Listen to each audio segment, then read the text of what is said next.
What? The fuck do you want? Another video? About artifacts?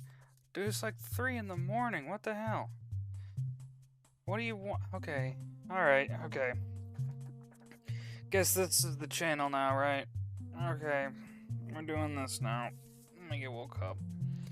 So, artifacts. Yeah, they're like lands, but they're rocks, and they're made of metal, and probably. And this time we're talking specifically about mana rocks. Yeah. Alright, so picture this.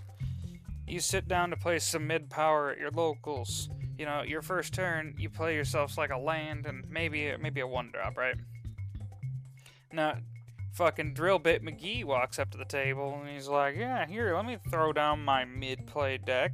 And then he proceeds to vomit out a turn 1 Emrakul the Promised End commander play. People aren't gonna be happy. So here's what you do. No, not that. So, very obviously, everyone's not gonna be happy when there's a huge imbalance between the amount of ramp and rocks that one player has compared to another. So I thought I'd go over some basics of rocks, right? Just as like a general idea of what you want to be running in your decks. And take this with a grain of salt because, again, as much as Wizards wants to put things into brackets and power levels and everything, there's never going to be a concrete. But here's just a generic rule of thumb. So, first, we got your commander staples, right? This is your commander sphere, your arcane signet, your soul ring. If you complain about these ones, just don't play the format. They're in every deck, everyone plays them, because they are a commander. Got it? Okay. We got low power, right? This is like your 3-drop 2 colors, like your lockets, your triome crystals, whatever. Your Mox Tanalite that might be a suspend 0, but it's real slow. You got your Wayfarer's Bauble, which is basically just like half a Cultivate, but it's on a rock, and you can split it up a turn. And you have your Diamonds, which come in tapped and don't give you any boost right away, but they basically are an extra land turn. Right? Okay, so we got our low power lands, yeah? Our low power rocks, yeah? Cool? Okay. Now mid power. Now mid power, you're going to have your utility rocks, like Mindstone.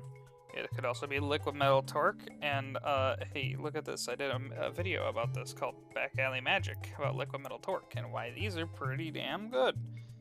Shameless plug. Definitely go watch this. Yeah? Okay. Other than that, you got your medallions, you know, your cheapening things. You got your signets that make 2 mana, but you have to pay 1 in, but they come in untapped. And then you got some things like Worn Power Stone, which are just kind of a little slower, but they add you some ramp later down the line. This is also like Thread Dynamo.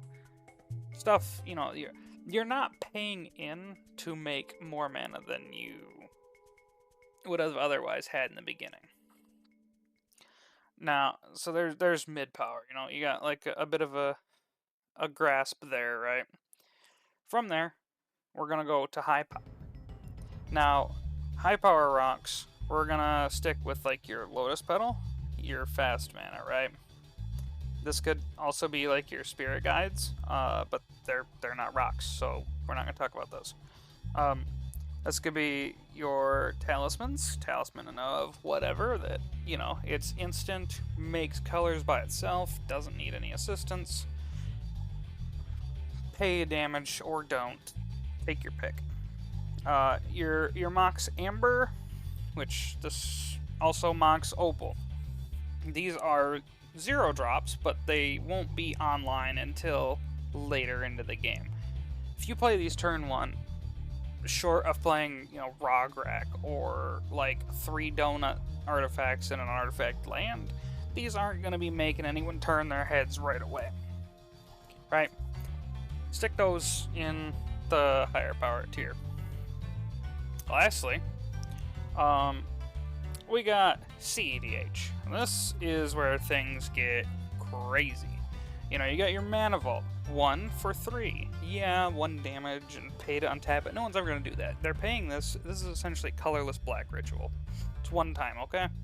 Or you got, like, Unwinding Clock, and then it's real gross. Lion's Eye Diamond, really hard to use, but 3 mana just for free might as well be Lotus Petal. Or, Black Lotus in CEDH. Your Mox Diamond, which essentially is just an extra land play at the expense of a land card. You're essentially just going down 1 in hand size to start with 2 lands. And your Chrome Mox, which is the same as Mox Diamond, except with non-lands. Right? And so those are CEDH. Now, you can be a cool guy like me and my friends, and we're not going to listen to the Wizards of the Coast ban list, and you play Mana Crypt and Jeweled Lotus in your CEDH games like a normal person, because Wizards doesn't know how to really ban things, and their bans don't make sense. Except for this one. This one made sense. Now, there's this new one coming out from Tarkir called Mox Jasper, and I don't know. This one seems like it's gonna be kind of high power. It requires specifically a dragon, right? We're gonna slap this in here with Mox Amber and Mox Opal. I think it has enough of a requirement that it's not gonna be online too early. There are some 1-drop, 2-drop dragons, but overall I think Mox Jasper's not gonna make that much of a splash. I don't know. So, hopefully this gives you a little bit of an idea on keeping the power level with your rocks kind of the same. Can't believe you woke me up at 3 fucking a.m. to make this video. That being said, I'm probably done here. I'm gonna go back inside and go to bed. Go play Commander. Go test out your rocks. Go find niche, cute little rocks. Good night. I go to bed now. Good night.